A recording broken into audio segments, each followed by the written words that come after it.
The crucifixion and resurrection of Jesus Christ are the foundation events of Christianity. Without them, real Christianity just couldn't exist. The death of Jesus is the point at which sin was forgiven and the way was open to God. And because of that, it is the most significant event in human history. This presentation is about the events of the day of the crucifixion and what happened on the day that Jesus died. And it's about how we know that the gospel accounts of that day are accurate. So subscribe to the channel if you haven't already, like the video, and let us know in the comments how you think we've done in terms of presenting the events of the day of the crucifixion. I'm going to start off by talking about the way we represent time here. I've got a clock, and it's a 24-hour clock. There's midnight at the top. At the bottom, we have noon, and 6 o'clock in the morning is on that side, 6 o'clock in the afternoon is on this side. The crucifixion happened at Passover time. That's around the equinox. So sunrise and sunset would be at about 6 o'clock in the morning and 6 o'clock in the evening. Now, sometimes there's an issue here. People ask, how come that Jesus died on the day before the Passover and the Last Supper was on the day before the Passover? Well, it's fairly simple. Jewish days start at sunset. The Last Supper starts just after sunset, and the rest of the day is the day on which Jesus was crucified. So both of them happen on the same Jewish day. Of course, it's quite different with a modern day.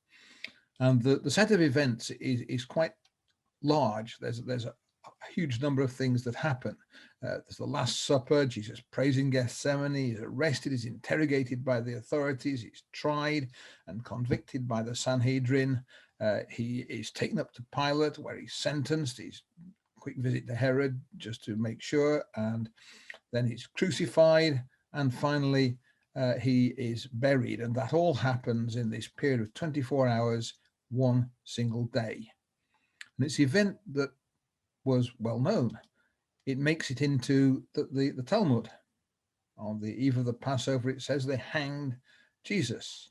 And it's noted by several Roman historians. There's one of them, that's Tacitus. He's the earliest of them. So less than 100 years later, Tacitus is writing that Christus, from whom the name Christian had its origin, suffered the death penalty at the hands of Pontius Pilate.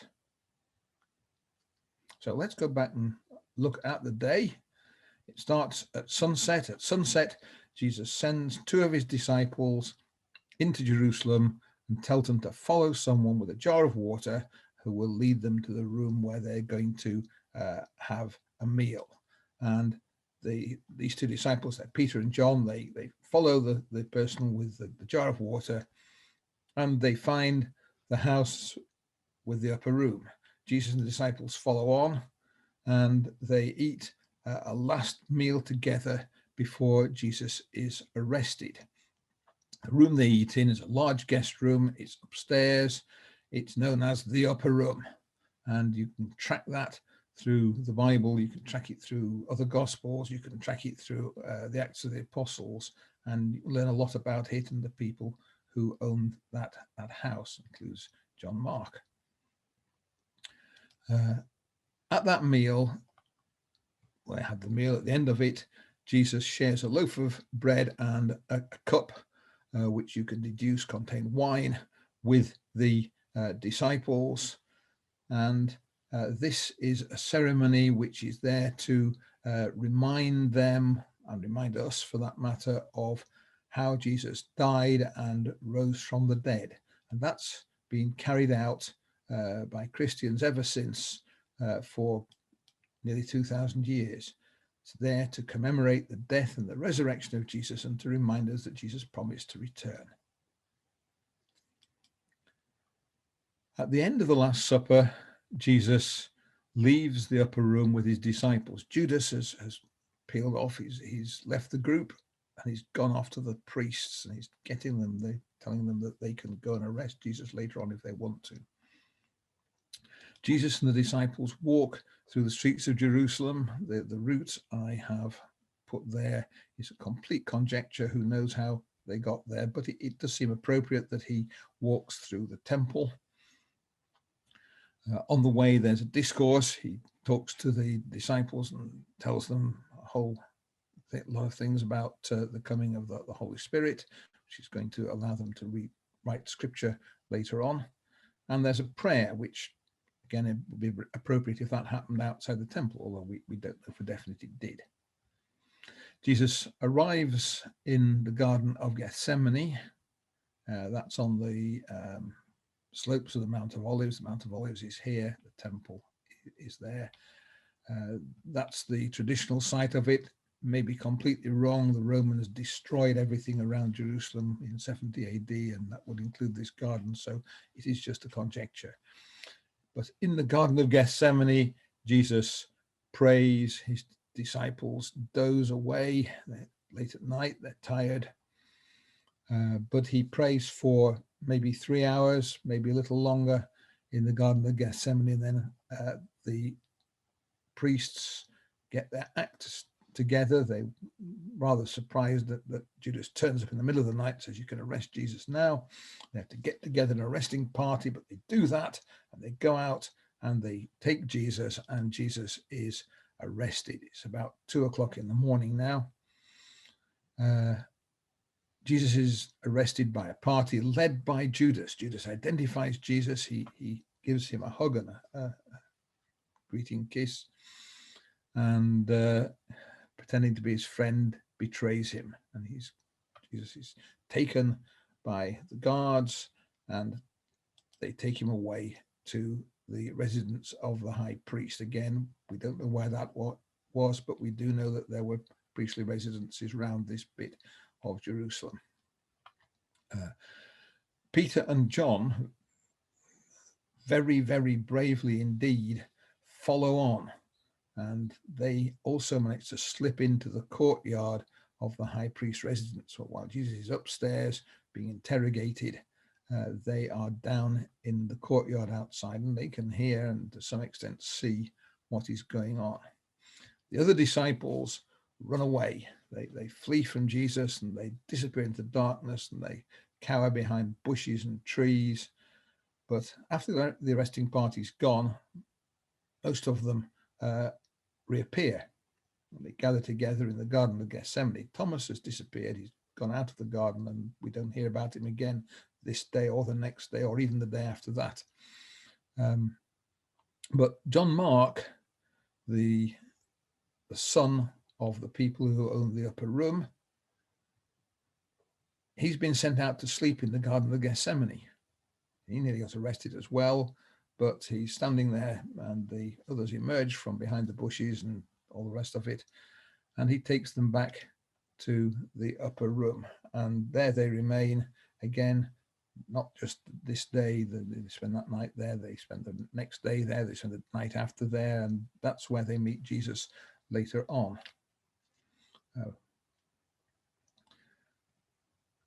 At the high priest's residence, Jesus is interrogated. The priests haven't got a case together against him yet, and they're making one. They're interrogating witnesses. They're making sure that all the evidence is ready so they can get a conviction when Jesus is tried later on in the day. Jesus is occasionally beaten. He's certainly abused, and they are putting together a case against him. But when dawn comes, Jesus goes down to the Sanhedrin house. The Sanhedrin meets. As soon as it's light, they ask him one question: are you the Christ, the Son of God? Jesus says, yes, I am. They say, there you are. That's blasphemy. We can condemn you on the spot. And this must be one of the shortest trials that there has ever been. John and Peter appear to have been outside the Sanhedrin. They know what's going on, and they appear to return to Pilate's residence for the next part of the event. So Jesus is condemned by the Sanhedrin immediately. He's taken up the hill to the Praetorium. Notice this isn't the place that normally is thought of. Very often the guides and the tourist guides will tell you it's here, the Antonia Tower, but almost certainly it's the Herodian Palace up there at the top of the hill. There they want Pilate to condemn Jesus to death, something that only the Romans are allowed to do. The priests aren't allowed to do that. And it seems that John and Peter are in the crowd outside as well. Again, they can report what is going on. Pilate is reluctant to condemn Jesus. He thinks Jesus is an innocent man, which he is. But on the other hand, he doesn't want to upset his own political career. And in the end, Pilate agrees that maybe he's going to have to put Jesus to death. He sends Jesus away to Herod's palace so that he can go and be condemned by Herod. After all, he's a Galilean and Herod is the king of Galilee. But after a little while, Herod sends him back and leaves the decision to Pilate. So by now, we are something like 8 o'clock in the morning, 6 hours after Jesus has been arrested. In that time, Jesus has been condemned. He's been beaten. Pilate is trying to raise some sympathy for him, so he brings Jesus out. Jesus is bleeding. He is dressed up in a mockery of a king's robes. He has a crown of thorns on his head, and Pilate says, "Behold the man." And he's, I think, hoping for some kind of humanitarian response from the crowd, but it doesn't happen. The crowd shouts for a different person to be released, Barabbas, and Jesus is condemned to be crucified. Well, the place that's crucified is called Golgotha, the place of the skull, and Jesus is sent there to be crucified. He's by now in a very bad way. He's been beaten rather more than will be ordinary for a crucifixion victim. He can't carry the crosspiece of the cross that he'd been given to carry, and he has to be helped on the way, and someone is fetched out of the crowd, a man called Simon of Cyrene, who carries the crossbar to Golgotha for Jesus. At Golgotha, Jesus is nailed to his cross and he's raised onto it, and there he is going to die. When Jesus is crucified, he's placed between two robbers, two other people who are going to be crucified as well. There's a crowd around, the priests, and they mock Jesus. They shout abuse at him. Even the other victims join in. And one of them in the end changes his mind, gets forgiven, but Jesus is on the cross. And there's this flurry at the start, but then it settles down to a long wait. Jesus is crucified. It says at the third hour, that's 9 o'clock in the morning, and he's on the cross for 6 hours.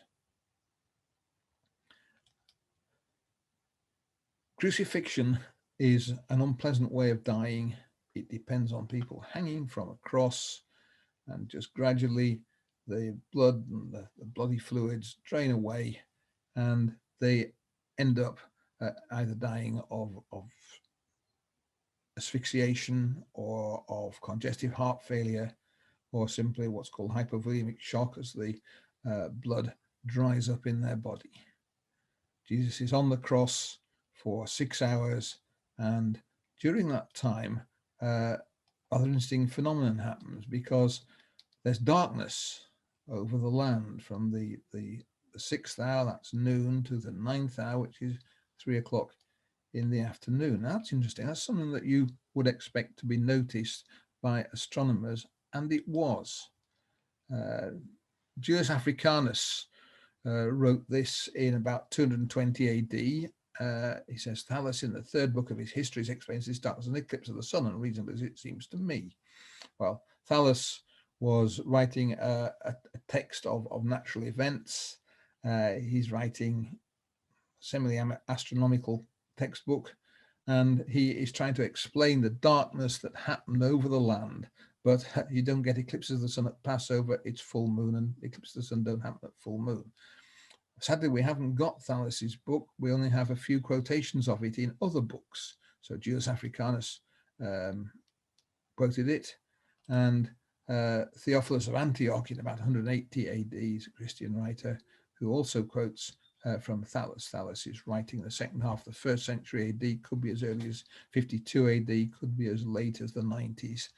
We can't be certain. And there's another astronomer, a chap called Phlegon, who also mentions the darkness, and he is cited by Julius Africanus and Origen, although again we don't have his complete work.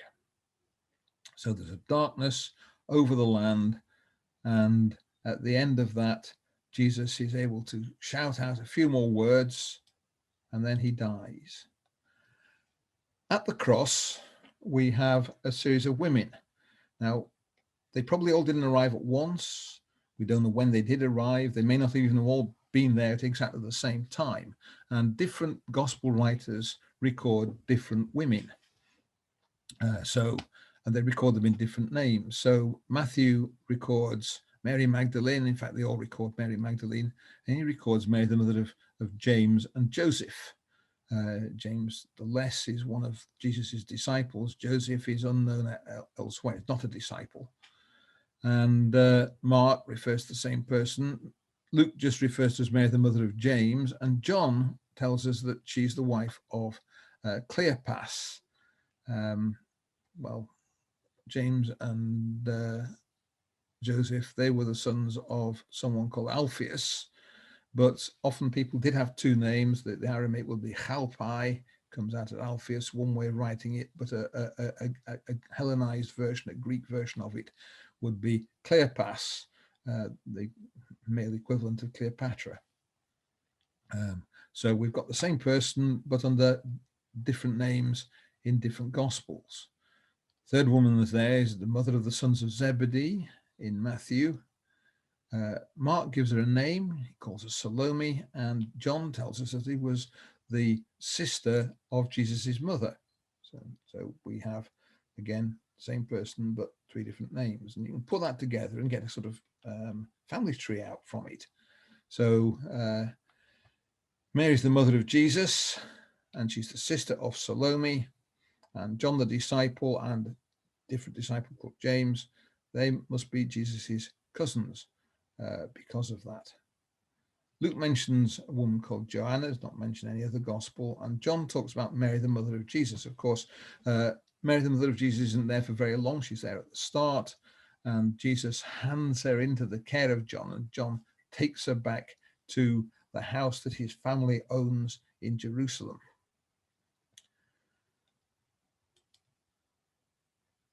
Jesus dies at around 3 o'clock in the afternoon. It says about the 9th hour, Jesus cried with a loud voice and died. So he's probably dying of congestive heart failure there. They need to make sure he's dead. Soldiers are going around. They're going to break the legs of the other two victims. It's only a few hours now before sunset, and they want to make sure these people are dead and off the cross and in a tomb by the start of the Jewish Passover. It's important not to cause yet more offense to the Jews in the area by having a dead body hanging on a gibbet or a cross just through the Jewish festival. So they break the legs. You don't have to hang very long if you can't support yourself on your legs, and you just hang by your arms, and you're going to die 20 minutes to half an hour. So they come to Jesus. Jesus is already dead, so they make sure they stick a spear in his side. That's recorded by John in his gospel. Notice what it says. Out came blood and water. There's a clear fluid, looks like water. That would be body tissue fluid that you might get collecting in the lungs. And we've got blood. Some organs do bleed after death. The fact that it comes out from his lungs shows Jesus was dead, because there's a negative pressure in your lungs during the time when you're alive. The other thing we've got in this passage is John telling us that he is an eyewitness.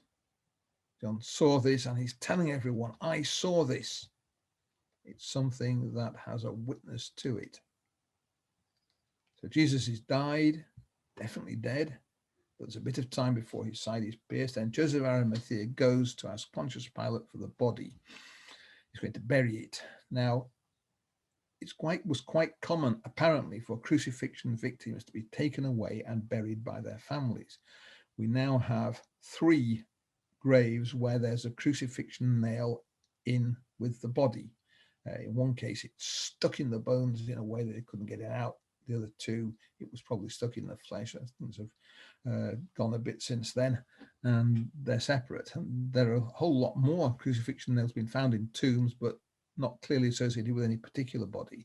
It's actually quite commonplace to find them. So it was a custom for crucifixion victims to be buried in private tombs. And Joseph of Arimathea is a wealthy man. He has a new tomb in Jerusalem, and he goes to ask Pilate for the body. Now, this is taking time. He's got to walk from Golgotha to the Praetorium. He's got to get in. He's got to find Pilate. He's got to be given the permission to actually talk to him.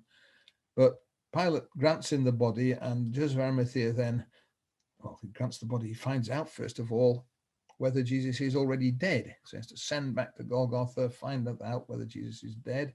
Yes, he is. So we're talking now perhaps an hour after the death of Jesus, maybe more than that.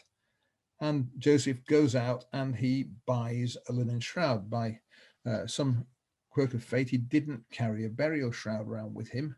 He has to go out to the market and buy one, something specifically permitted in the Talmud. On the eve of the Passover, you could buy a wedding garment or a burial shroud. And he goes out to the market, probably it was open anyway, and he goes and buys a linen shroud.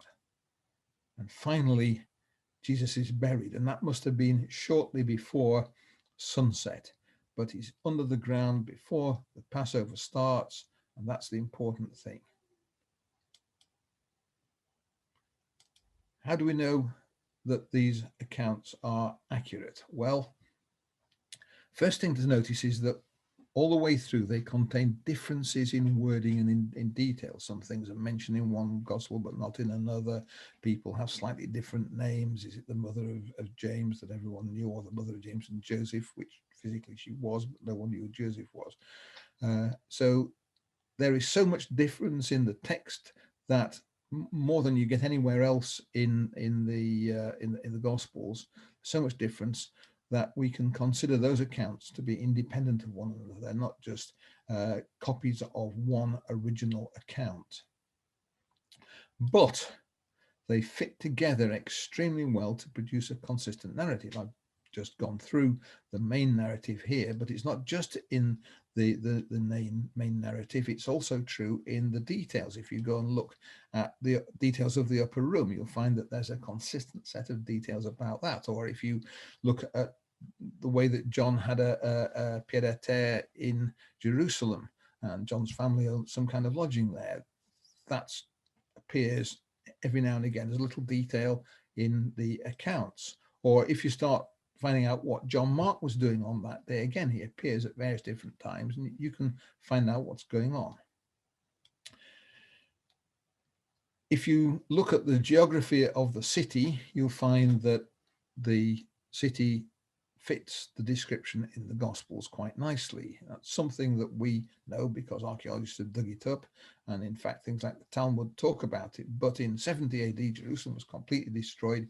It'd be very hard for someone who hadn't got a memory of that time to make everything fit in with the geography of Jerusalem. And finally, the details of the crucifixion are completely consistent with modern medicine. We know what would happen in crucifixion. There have been experiments done to confirm it, and the picture in the Gospels exactly fits what those say.